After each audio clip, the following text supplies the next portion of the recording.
orders, general's orders, all hands man your battle stations. It's time to defend the border, defend Israel, defeat Marx, defeat Mohammad, and make America great again.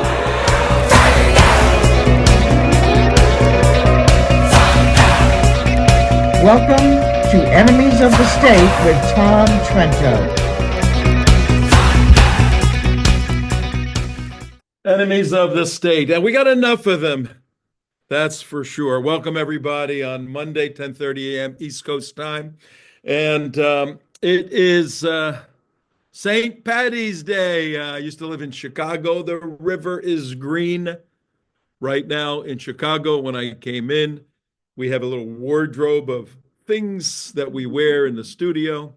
And I had a green shirt hanging. It happens to be an IDF shirt. I said, that's appropriate for what we're doing today. But before we get into some very interesting information, our hearts and prayers go out to folks in the middle states, middle America, which had a devastating storm and tornado activity over the weekend. 34, 35 people died. Horrible. And there were warnings. And ironically, at 6:30 this morning, where I live, not too far from Mar-a-Lago, we had tornado warnings. So tornadoes ripped up a good portion of the country over the weekend. And, our prayer obviously goes out for those folks. But today it's St. Patrick's Day. We're going to find St. Patrick. He's hiding in our TV somewhere here. Can you find him, Mark? Green Mark? Marx, you should just come over here for a minute and let the folks see how green you are. I'm about as green as this guy. Yeah, that guy. That guy. I'm green. There's Mark. He's St. Patrick's Day. He's always, I got my shirt he's as on. green as could be. So, look, I'm Italian and the Irish, we have kind of a rough past, but today we love all Irish people. And Bob's, we got everything going on. So we're trying to get St. Patrick up there, but you'll see St. Patrick born 385 AD, after the death, Anno Domini, after the death of Jesus. Christianity is just starting to take root. 323, Constantine, the emperor of Rome, his mother had a vision, and Constantine got converted to Christianity. Then he did what you're not supposed to do. He took the sword and say, I'm a Christian. Everybody has to be a Christian or I'm going to chop your head off. It doesn't work that way. The way it works, there he is. The way it works, St. Patrick, and that's exactly what he looks like. We know.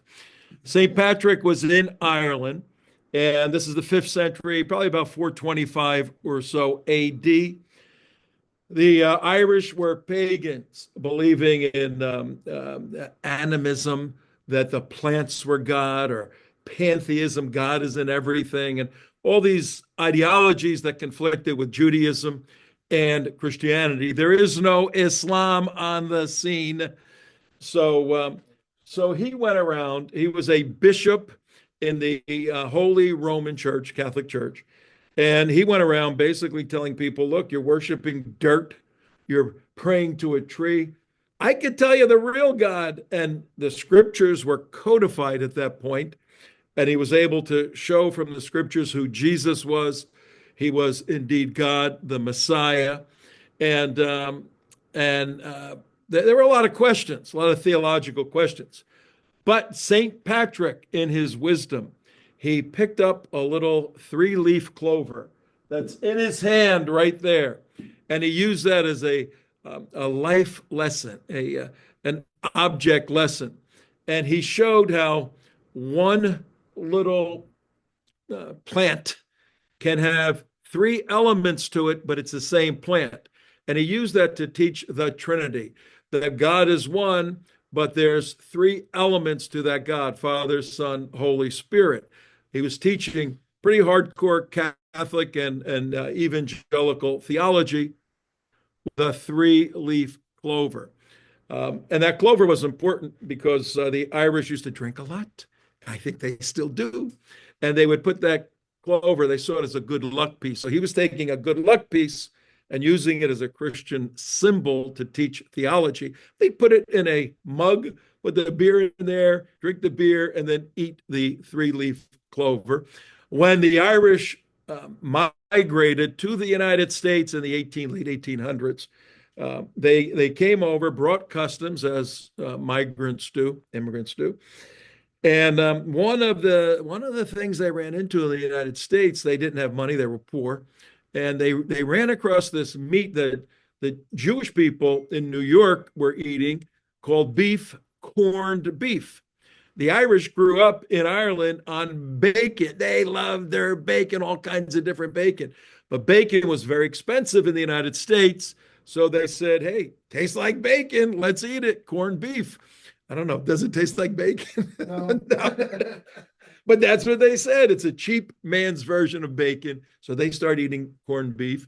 And then when the 17th came around to celebrate this guy, Patrick, everybody started, and I'm going to eat. I like corned beef. I do. Yeah, I got mine this morning. Did you? I'm gonna go eat it somewhere. Maybe Flanagan's, the Irish restaurant. Probably 10,000 people there tonight. In any event, that's St. Patrick. Today, we're going to look at two items. One is these Houthis, these mysterious Houthis. Well, right now we are risking men and women of the United States Navy, Air Force, because these Houthis people have wicked armaments that can do a lot of damage to aircraft and to ground troops in other places. And I'm going to give you an overview on the Houthis, an overview on the problem. This right here behind me, this is the country of Yemen. And obviously you can see the border with Saudi Arabia. Yemen has about 40 million people. About half are Sunnis associated with Saudi Arabia. The other half are Shia associated over this way to the east with Iran. Iran jumped in 10, 15, 20 years ago when there was a variety of revolutions where the Shia Yemenis tried to overthrow the Sunnis, and they fought and fought and fought almost to a stalemate where the country is divided in half now. Of the 40 million, about 20 million Sunni, 20 million Shia.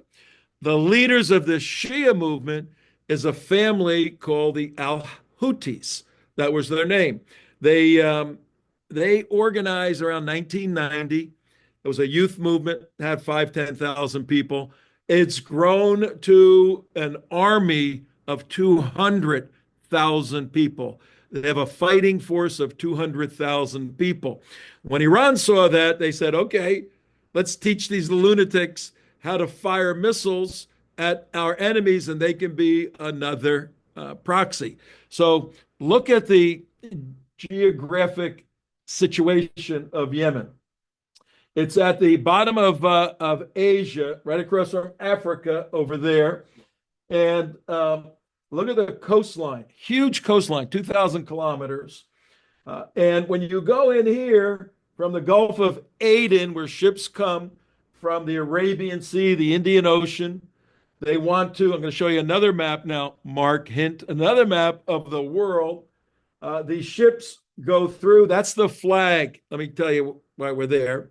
The flag of Yemen is red, white, black. Red is the rough lifestyle they've had over the past 50 years, the bloodshed. So they're honoring the bloodshed. White is the future, and black is associated to the past. They've had very, very difficult times. But here's a world map of Yemen. Here's Africa, as W.C. Fields would say, and here's Asia, larger Asia. There's Yemen, that little red area. If you go through here, right over to there, that's tiny little Israel, 0.2% of the 0.02% of the world's population.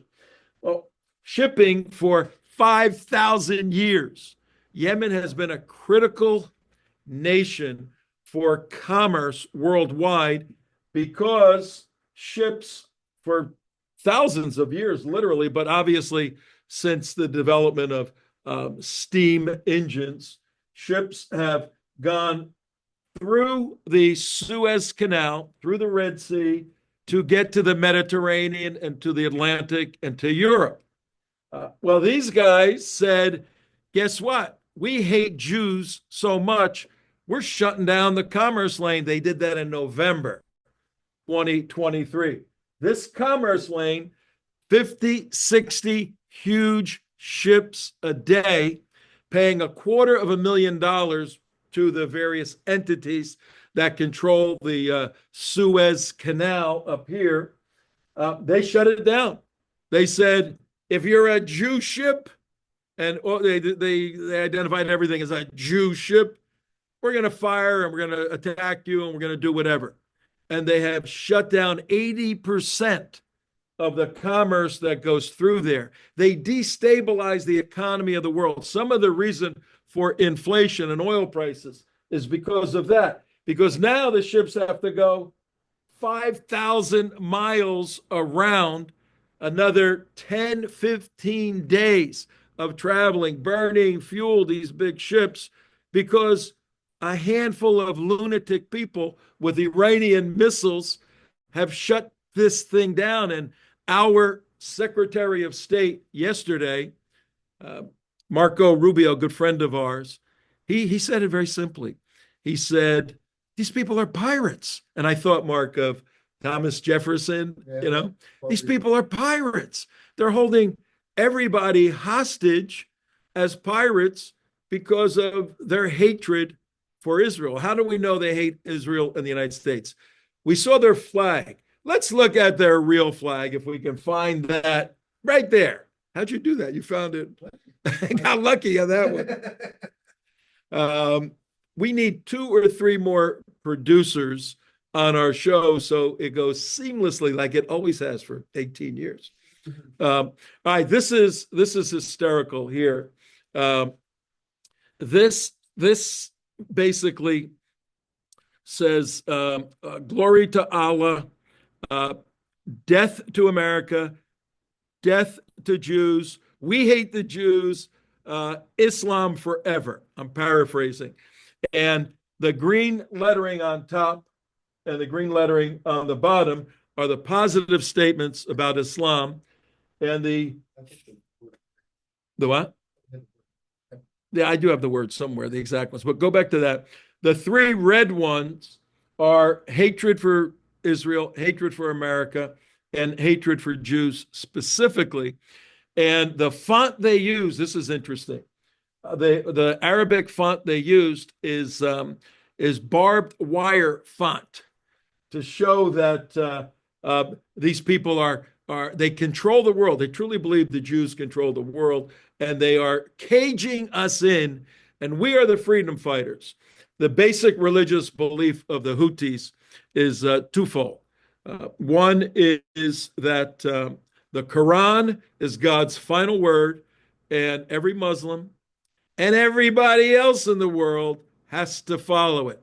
Jews, Christians, everyone, and we know that whole story.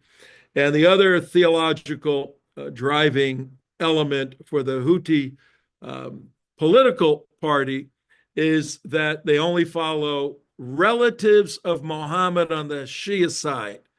So they hate Sunnis, why they had a civil war that's still going on.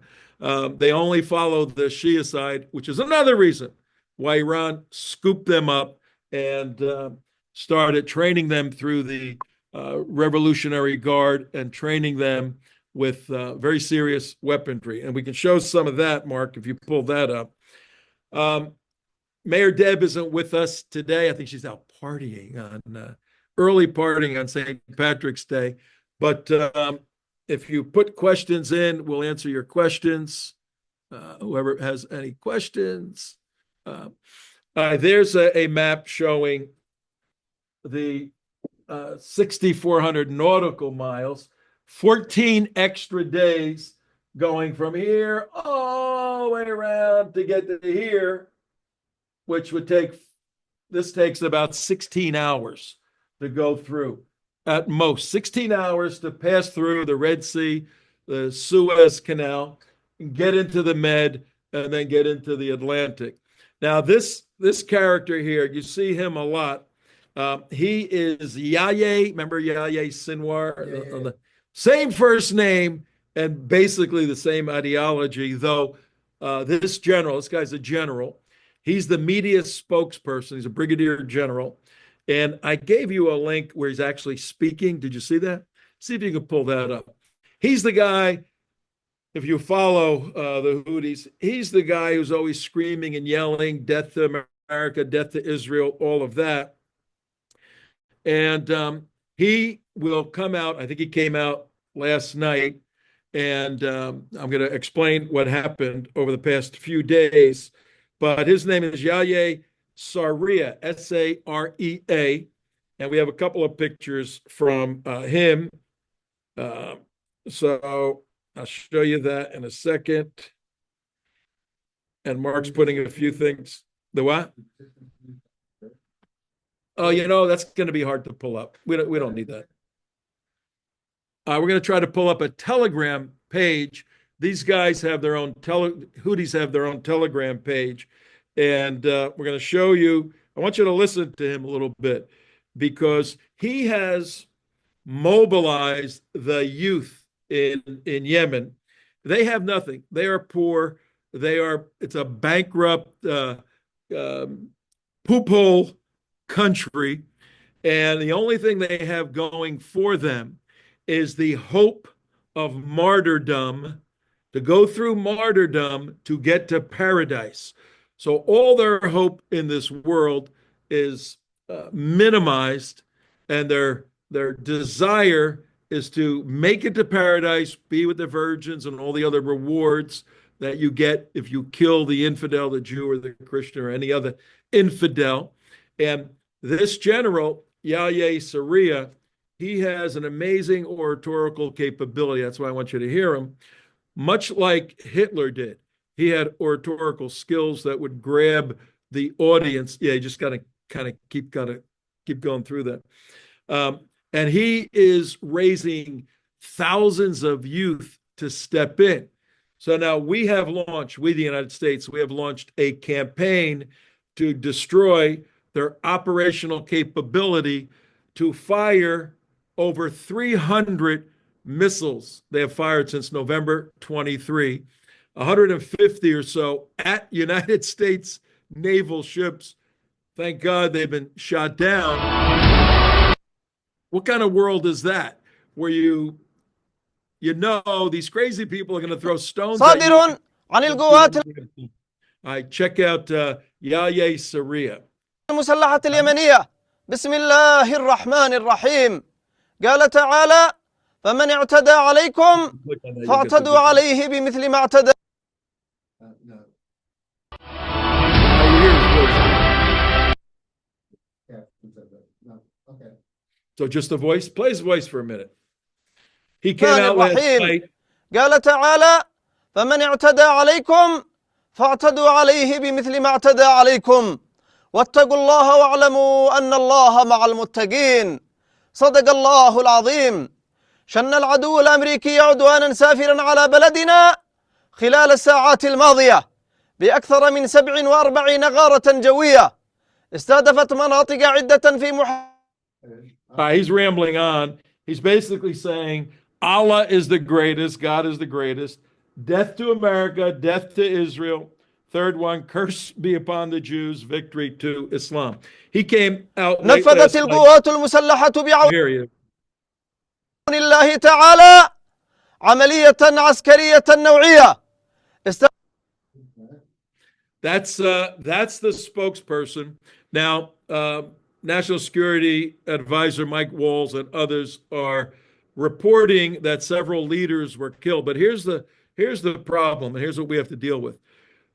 These people have no hope in life other than war. They enjoy fighting and being on the front page of all the Arabic newspapers worldwide as the defenders of Palestine. And they are in this, for a dime, for a dollar to the end. Look at some of the military capability they have. show a few pictures of the armament. These are not crazy Afghanis running around with an RPG and a rusty AK-47. These are the latest, most sophisticated. These are long-range missiles that hit Israel. If you remember, they attacked Israel, got a couple into the Eilat area. They have perfected a unique drone technology through Iran supporting them. That's why whenever you hear Marco Rubio, Mike Walls, or someone else saying, we're sending a message to Iran, they got to cut this stuff out. Look at the size of that thing. That's crazy. So we happen to be blowing them up, but if they get some of those through. So the question is, are we gonna be able to destroy their military capability sufficiently without having a bunch of dead babies on CNN? Americans are killing the children everywhere, to stop them? Or is this going to be a gigantic embarrassment for the United States? Your thoughts, Mark. What do you think is going to happen? They're gonna still do jihadi stuff that's because that's what Mohammad told them to do. Just keep on to the bitter end. Yeah. That could be, Marco said, Secretary Rubio said, this is not going to be a couple of days. It could be a couple of weeks. I think I got some other stuff up there to show you. And then I want to switch to, all right, this is pretty neat. The Afghanis operated on basically a coca plant. I mean, they were hyped up. This is a different kind of plant. It's called a Khat plant. You could see it in there, and it does wonders for your teeth. And it's got amphetamines in it naturally. So all of them, all the fighters chew the Khat, and they're all high. They're all amped up on amphetamines. And then they get energized by Yahya Syria, and then they become weapons to fight. Now, there's nobody to fight right now. They were fighting the Saudis 10 years ago. But shooting, what's that? That's true. You had that in there. I didn't have that one. Okay. But that's good. That's a good one. But they are committed to launching these rockets. And if they die in doing it, hey, martyrdom or jihad, either way. So we got to keep our eyes open on the Saudis. And they may attack the Saudis. That's al-Houthi.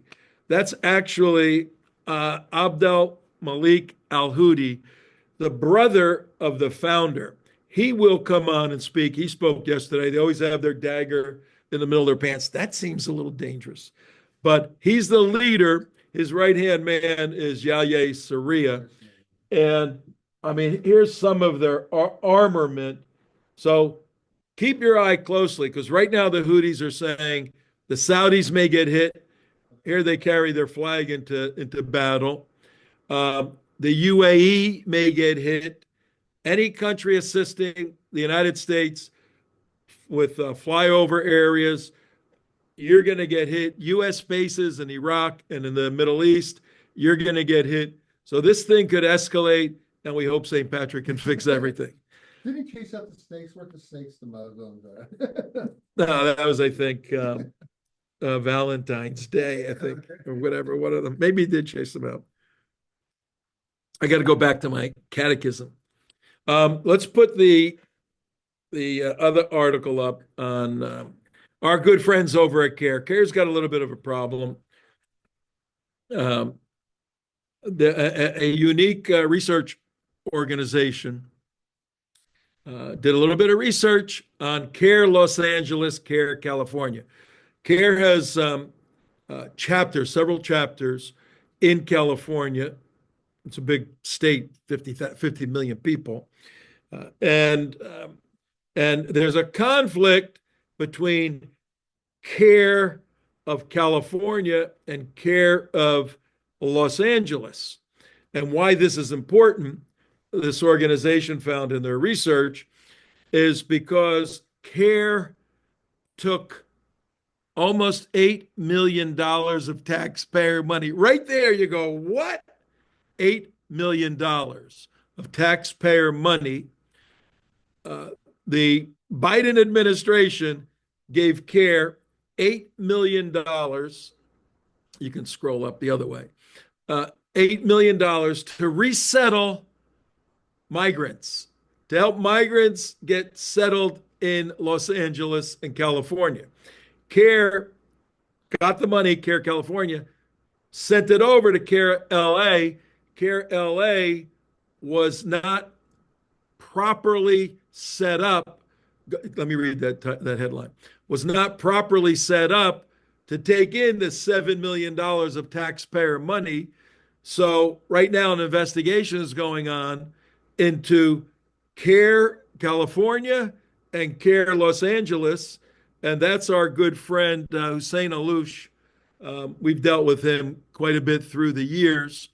And I'll just read that very quickly.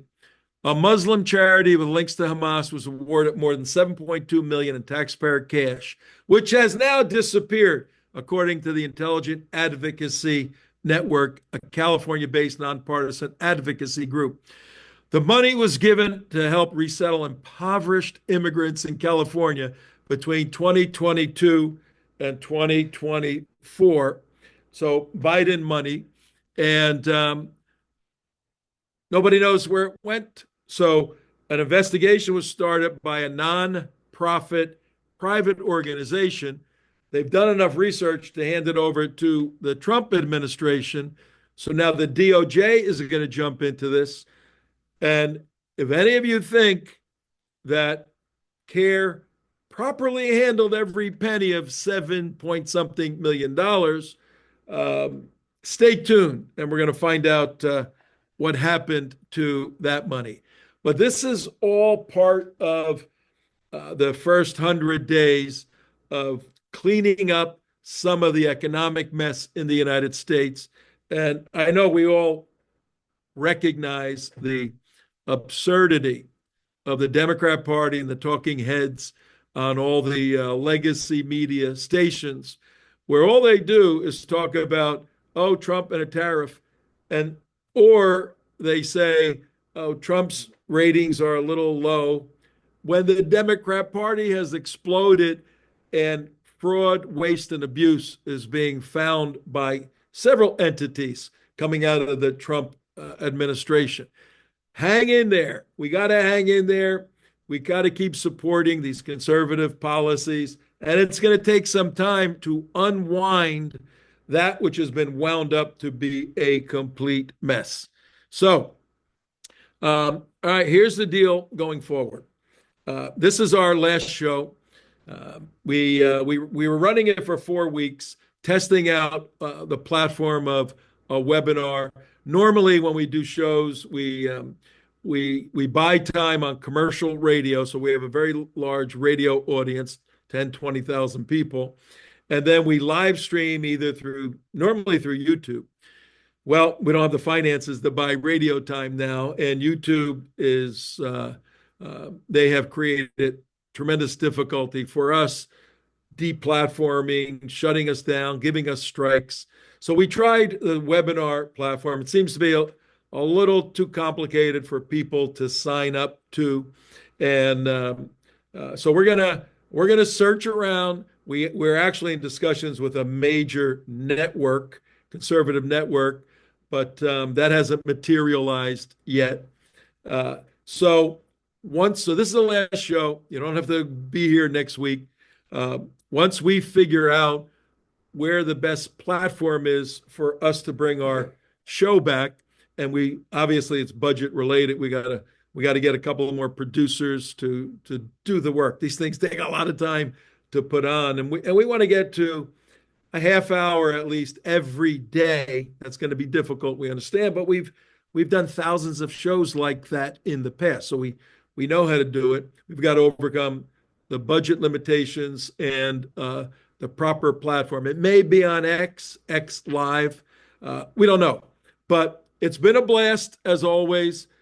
We love the the vitality and the unknown elements of a live show. We have Imam Abdullah and several others that will come back when we bring out the next iteration of Enemies of the State. But until then, we want to wish you all the very, very best. And you can't see, but on my wall here in the studio, we have MATA, M-A-T-A. And though that means death in Spanish, it means make America think again. We view that as one of our missions to help Americans think clearly and logically on important issues and make the right decisions for God, your family, your country. Signing off, Tom Trento for the rest of the United West crew. See ya. Have a great week.